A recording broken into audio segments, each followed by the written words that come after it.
Muraho nshuti bavandimwe mukomeje kudukurikirana. Uyu munsi nta byinshi turi bujyemo, nk'uko n'amakuru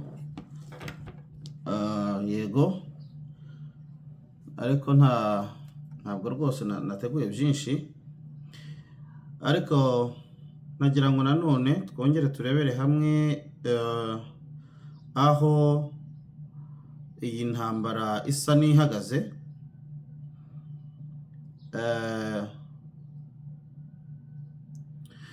Cyane akenshi nkunze kubwira abantu mu kureba cyane ku ntambara, yego hose hari amapfa arahari ku mpande zose, ariko cyane mashaka kugira ngo turebe cyane ku ntambara iri hagati ya Amerika na Irani, nk'uko ari intambara ivugwa mu mateka ya Bibiliya. Yego dusomye muri Matayo havuga ko impuhwa z'intambara zizavuga mu isi yose. Ni ukuvuga ngo mu Minembwe haba harimo, ni ukuvuga ngo muri Kongo haba harimo, ni ukuvuga ngo muri Malaysia haba harimo, ndetse no mu bindi bihugu navuze. Ariko rero dushobora kwibanda cyane ku gihugu twakwita ngo n'ijisho ry'isi. Iyo gikozweho bimera biti. Ubundi ijisho rituma umuntu areba akabona ibyiza, akabona n'ibibi. Ariko iyo ripfuye ubuzima buja mu mwijima. Ushobora kurya utabona, ukarya uri mu mwijima, ukagenda utabona, ukagenda uri mu mwijima. Ariko aya maso ni meza. Rero nagira ngo tuvugane cyane ku gihugu Iran, tuvugane kuri Amerika ndetse na Israel. Ibi byose impamvu mbizana ni ukugira ngo twumve neza intambara aho itugejeje. Cyane ni ukurebana n'ibihe. Yego twagiye rero intambara uyu munsi Amerika yari yavuze ko, reka nze no kubireba mbese, kuko ejo bari batangaje ko niba abanyayirani batemeye diru biraza kubabera bibi cyane uyu munsi, kuko Israel ndetse na Amerika bari bemeje ko bashobora kuhakora ibitero uyu munsi. Reka tuze kureba ko bari live. Okay.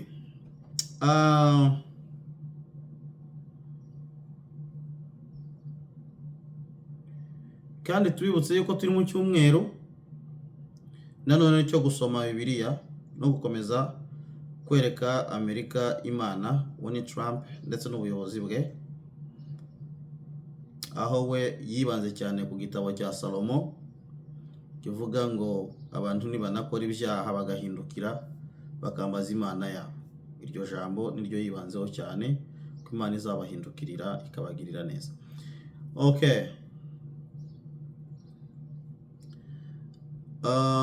Update rero y'uyu munsi bari bavuze yuko bari buze kurasa ku gihugu cya Irani, ariko reka tuze kureba neza aho ibintu bigeze.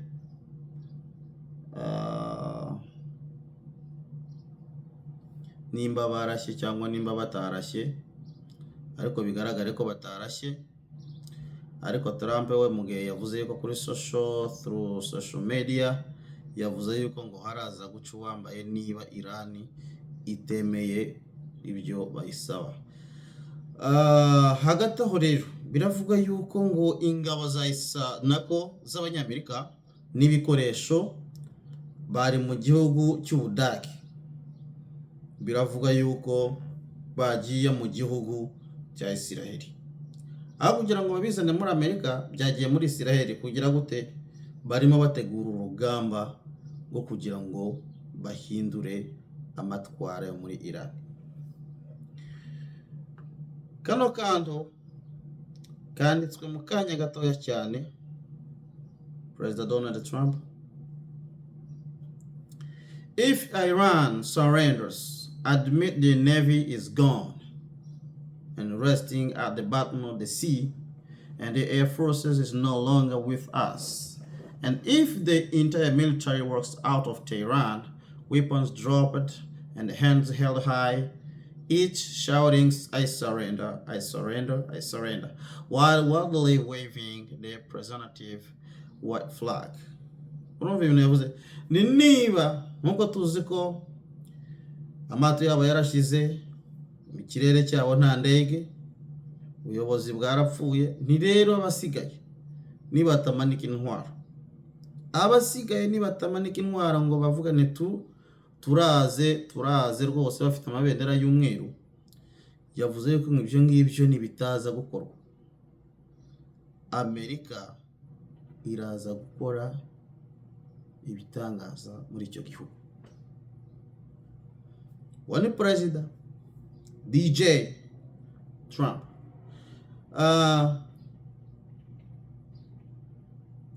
rero gusa igihe aravuga none ejo agahindura, ntawamenya gahunda ze, aravuga uyu munsi ejo agahindura.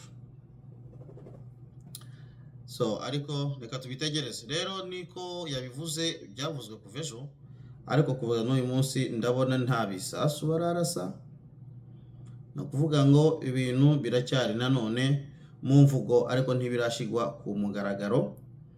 Ibyo ngibyo ni intambara rero iri hagati ya Amerika na Iran. Mu bundi buryo iyi ntambara ishobora kugaragaza indege nkeya za Iran nako za Amerika ifatikanyije na Israeli, ariko nanone bibwira yuko iyi ntambara nubwo Amerika ishobora kugaragara nk'inyandege nke, ntabwo Amerika izatsindwa urugamba mu buryo buri physically aperci. Buryo buri physically aperci ntabwo Amerika izatsindwa, ariko izatsindwa mu buryo financially kandi inaperci nabyo.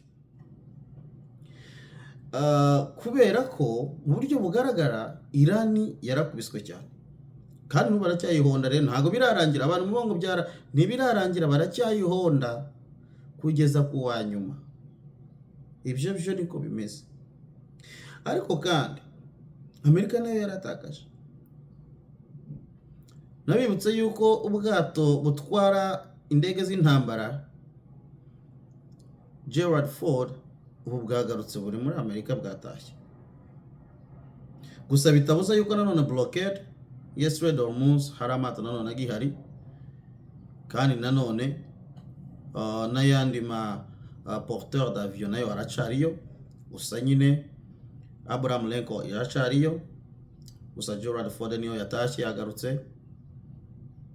Rero intambara yo iracyakomeje hagati y'ibyo bihugu byombi, ariko ikazaza kurangira nanone ari uko amatwara yo ahenze, kuko objectif ya Netanyahu cyangwa se Israel ni ugukura amatwara abangamira ubutegetsi cyangwa se igihugu cy'abayuda.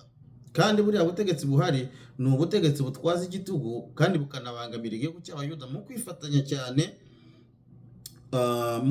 cyane n'abantu bose banga abayuda ku isi. Nicyo gituma bwagiye burema imitwe yitwaje intwaro kugira ngo buze bubasha gutera igihugu cya Israel.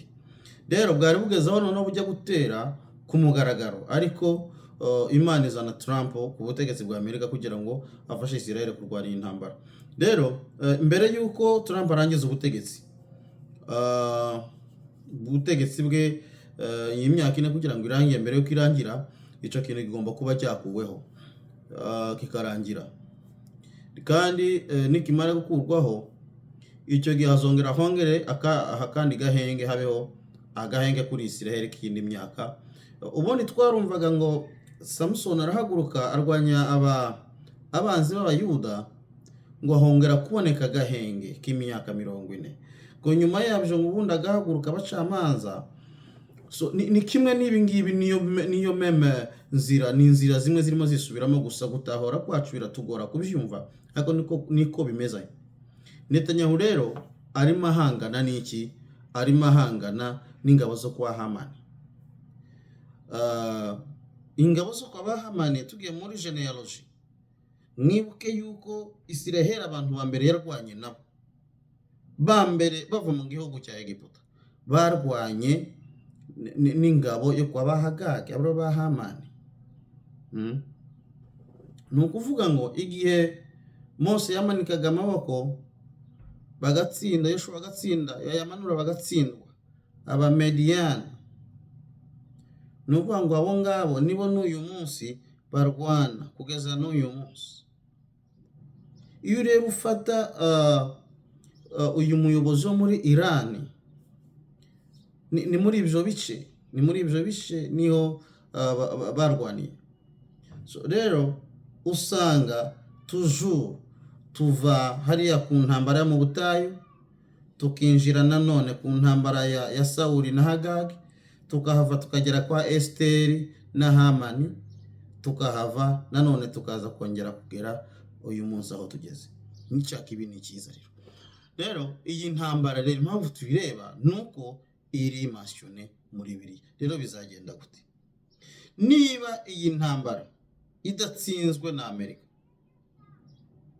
Igomba gutsindwa, ariko idatsinzwe byaba ari akaga gakomeye, kuko imbaraga za Amerika zamaze kuba tested.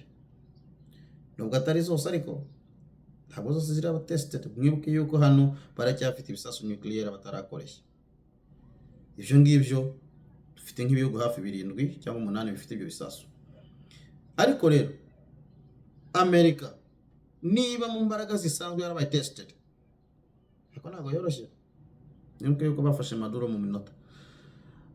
Bikagaragara neza ko Uburusi, Iran, Korea du Nord n'Ubushinwa, abo ngabo barimo kuba monitoring imbaraga za Amerika. Mu kanya ko guhumbya no guhumura, Taiwan ishobora gutwarwaho ibisasu ikaraswa n'Ubushinwa. Ibyo rero mugabizora bibaye, umva ko Amerika yabaye partage mu ntambara nisha. Iri mu ntambara muri Ukraine, iri mu ntambara yo gukura amatwara muri Iran, ikajya no mu ntambara noneho n'Ubushinwa. Urumva ko yabigiye kurwana, nubwo bien sûr n'ubu ngubu byarabaye, kuko mu ntambara ya Ukraine Iran yohereje amadrone yabo, Ubushinwa bwohereje intwaro zabo. N'ubu muri intambara bari muri Iran, Ubushinwa bwirirwa butwara intwaro. Ariko nanone mu buryo bweruye ntabwo biragaragara ko ariko bimeze, gusa mu buryo bw'umwijima ariko bugaragarira ababireba niko biri. Rero iyi ntambara ikaba ari test. Ariko nanone nubwo bimeze bityo, bikamabwire kimwe nuko iyi ntambara Amerika izayitsinda bien sûr. Nubwo yahatakarije bikomeye, ariko izayitsinda, kandi Israel izatsinda iyi ntambara. Rero uyu munsi bari bavuze ko baza gukora ibitero, ariko ntago byaje gukorwa. Uyu munsi sindamenya impamvu batabikoze, ariko ntabwo nanjye nabyo ntabwo ari ukubyifuza, ariko ni ukugira ngo tumenye neza ese iyi era irimo itujana hehe, kugira ngo dukureho ikibi mu nzira. Njyewe ntago ndi umufana wa Amerika, sindi umufana wa Iran, sindi umufana wande, ariko mba ntegereje uko kuri kuzatsinda. Ayo rero niyo avugwa hagati y'iyi ntambara. Bari bavuze ko bazakora ibitero, ariko ntibyabaye. Update turaza kuyimenya mu kanya, turongera kureba kuri White House turebe niba ibi bitero koko bigikomeje cyangwa biri bureke. Ariko gusa kimwe cyo, Iran yahawe igihe, kandi igihe cyarenze, cyari uyu munsi none cyarenze. Rero bakagombye kugira icyo bakora. Reka nanone twongere tuze kwibaza bukeya.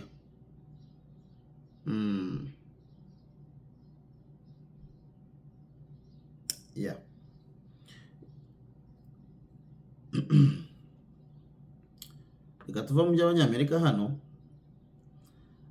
Narengeze iwacu, ariko ndumva ko ayo ntayavuga none, tuzabigeraho ikindi gihe. Hamwe rero n'iyi ntambara, reka ngere muri Israel ndebe uko bimeze. Prime Minister wa Israel, tuze kureba. Voilà, aciye amasaha 6.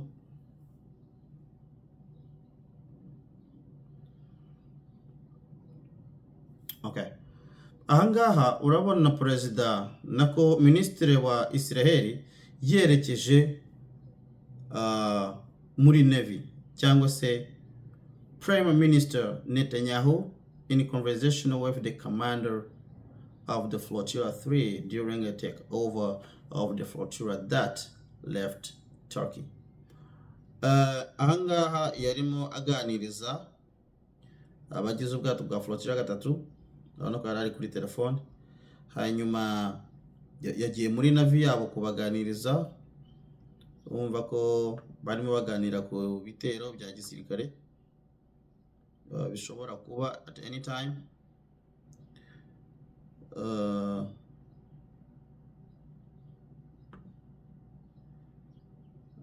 Biravuga yuko ngo Navy's Command Center niho yagiye at Kiryat, along with Defense Minister Israel Katz and IDF Chief of Staff Lieutenant General Eliel Zamir. Aba bajyanye bose hamwe, numva ko ari imitwe yose igize igisirikare bagiye mu biganiro. Ntawe uramenya bari buze kuganira iki, ibyo ngibyo ni amakuru n'ubu tutaramenya.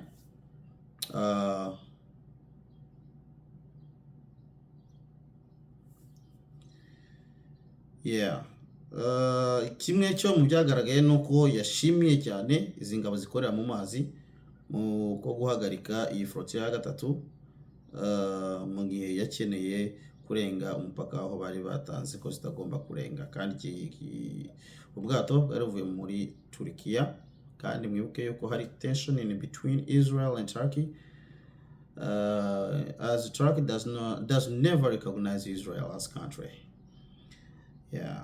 Urebye uriya mugabo ntabwo yigera yemera Israel, ngo ndavuga Erdogan, ariko ni ibihe bizagenda bihinduka. Turi mu bihe bya nyuma rero.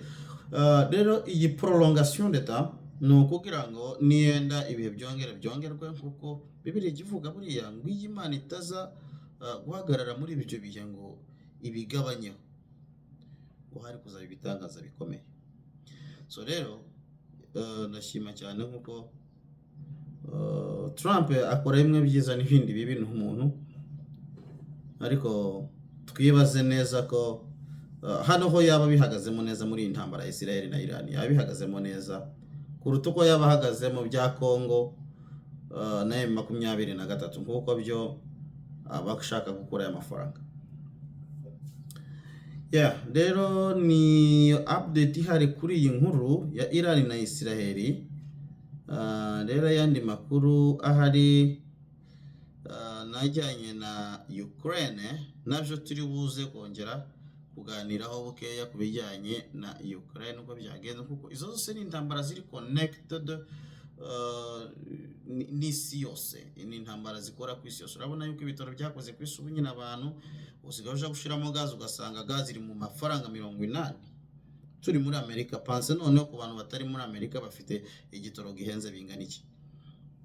Nibyo rero bintu abantu bagiye bakomeza guhura nabyo inanga, kandi bigasa nibigoye cyane.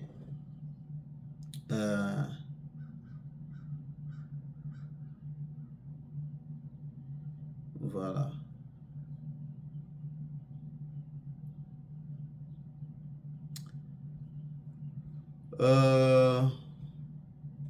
Iyandi yo muri Congo yo nagera gusaba mbabwira ko ntiyobura, ariko umugera wa Ebola kandi ngongeye kuboneka muri Congo. Umugore w'umusirikare yarikubise ava kuri go, aja kuramutsa umugabo we Bunya, rero abahunze. Agiye kumuramutsa asanga umugabo we agwaye Ebola, umugore arayizana. None kuri Goma hari alerte d'Ebola.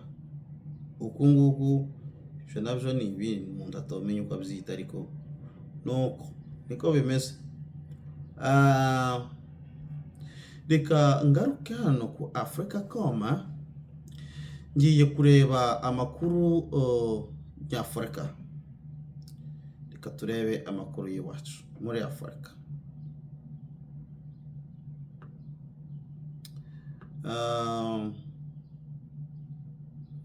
Hariho umunsi tuzacana wake, kandi uwo munsi naringize iminsi ndakora hano, naringize iminsi ndi mu kazi kangoye cyane kanduje ntarabona umwanya, ariko ndashima Imana ko umwanya wabonetse. Ubu rero noneho nkaba nongeye kugaruka kugira ngo nkore.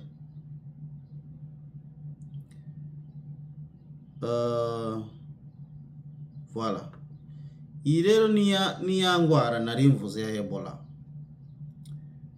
Y'uwo mukobwa w'umukongomani wagiye gusura umugabo.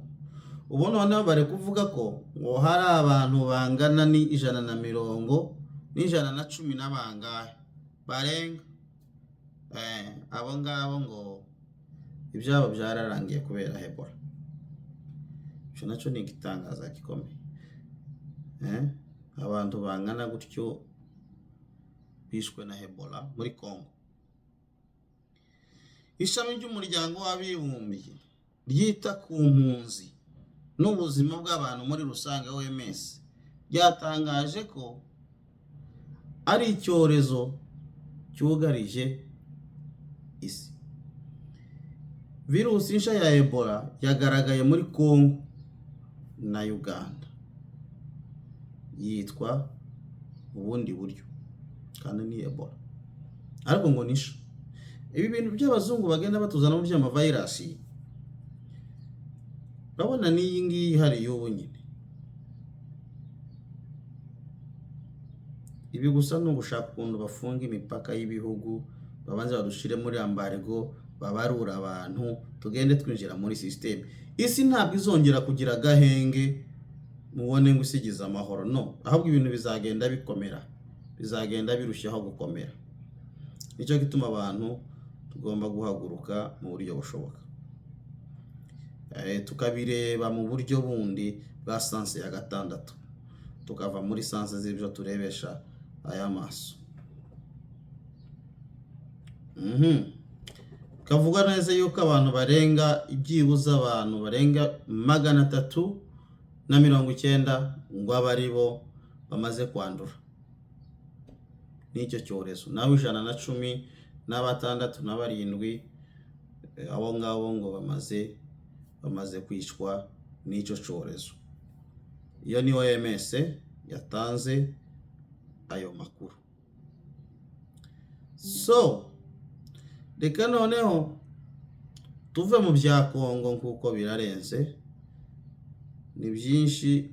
Kongo ifite urubanza rwo gucira abantu bo mu burasirazuba imanza zitari zo, nayo n'ayandi nari kuvuga ariko birandenze.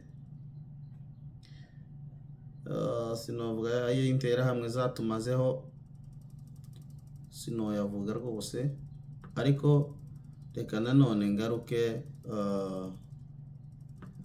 muri Afurika. Reka ndebe actualite zacu. Yego, twagiye.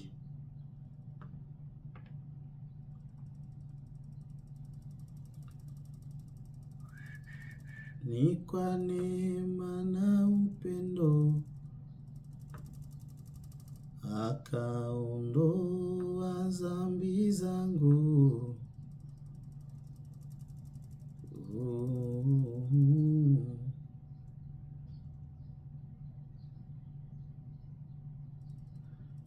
Ibi ngibi bya Iran abazungu ari igihe babishe rero.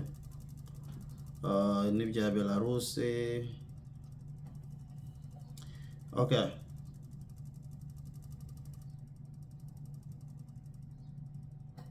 No, ibi bintu bigiye kuzazamba wa mugani. Bigiye kuzazamba binarangira. Kuko Uburusiya bwateye ibisasu ku bwato bw'Abashinwa. Kandi abo n'aba airlines, ariko sinizera ko buno bwateza ikibazo nk'uko ubusabane bafite buraruta cyane igishobora kuba nk'impanuka, babyita nk'impanuka. Biravuga yuko ibi bisasu byaje gukomeretsa abantu barenga 30 aho ni mu mazi ya Ukraine, aho Uburusiya bwarashye ibisasu ku mato agera kuri 2. Hanyuma ubwato umwe muri ayo bukaba bwari bufitwe n'Abashinwa. Kavuga yuko rero haje gukomerekamo. Biravuga ko byabaye rino joro aho ngaha ni mu nyanja yirabura hafi na Ukraine mu gace ka Odessa. Bivuga yuko haje gukomerekamo abantu 30 bari bagize ubwo bwato. abanya-Ukraine rero ubuyobozi bwa Ukraine buvuga yuko muri ayo mato Ireland flag and another under the Guinea-Bissau flag. Ayo mato rero yari afite ubwato bumwe bwari bufite drapo ya Guinea-Bissau aho turi muri Afrika, ubundi bwato bwari bufite drapo ya Ireland cyangwa se Ireland. Rero ayo mato rero urumva ko havuyemo amato angahe abiri, ariko kandi akaba Ukraine authorities said that the two civilian vessels hit included one under the Marshall Islands flag. Goniko boba babyita. Russia drones hit two ships in the Black Sea approaching ports of Ukraine's in Odessa regions on Monday, including Chinese-owned cargo vessel, Ukrainian authorities said, after a night of Russia attack on the area. Nukuvuga ngo ibyo niko byagenze. Ubwo n'Uburusi bwakoze ibyo bitero. Hanyuma rero, the Ukrainian seaports authorities said that the strikes had hit two civilian vessels. Hanyuma kandi nkongeye kubonekamo n'ayandi mato abiri nayo yaje kuraswaho, bumwe bwari butwaye idarapo ya Guinea-Bissau n'ubundi bwari butwaye idarapo ya Ireland cyangwa se Ireland. So nukuvuga ngo muri byose n'amato agera kurane. The Ukrainian Navy reported a strike on the KCIK, which is described as the Chinese-owned cargo ship sailed by the Chinese crew under the Marshall Islands flag. Voilà. Nukuvuga ngo buno bwato bwari bufite idarapo ya Ireland, nibwo bwato bw'Abashinwa bari bifitiye bakorera muri ako gace ka Odessa aho turi muri coast side ya Ukraine. So it posted a photo of ship showing its name with one of its sides partially shorted. Nukuvuga ngo bayerekanye ifoto yayo n'igice cy'ubwato bumwe cyaharibitse kubera ibyo bisasu. Ukraine President Volodymyr Zelensky said on X that Russia drone had hit a vessel owned by China. Russia had attacked the nearby Ukrainian Black Sea port of Odessa with drones of 9, Ukrainian officials said. A source told Reuters that the dinghy Yang was without a cargo at the time of the attack. So, rero niko byagenze kuri abo bantu. Iyo ni intambara rero hagati ya y'Ubushinwa nako hagati ya Ukraine n'Uburusi, nabwo imishikirano mwibuke yuko itagenze neza, ubu barimo bareba nayingwe bashobora kurasana buri mwanya. Voilà, la guerre de Middle East. Reka nanone turebe la guerre de l'Est. Gitwayivuye ariko nabivuga simbi mare ni byinshi cyane. Reka tumanuke muri Afrika wacu tugende muri Sudan.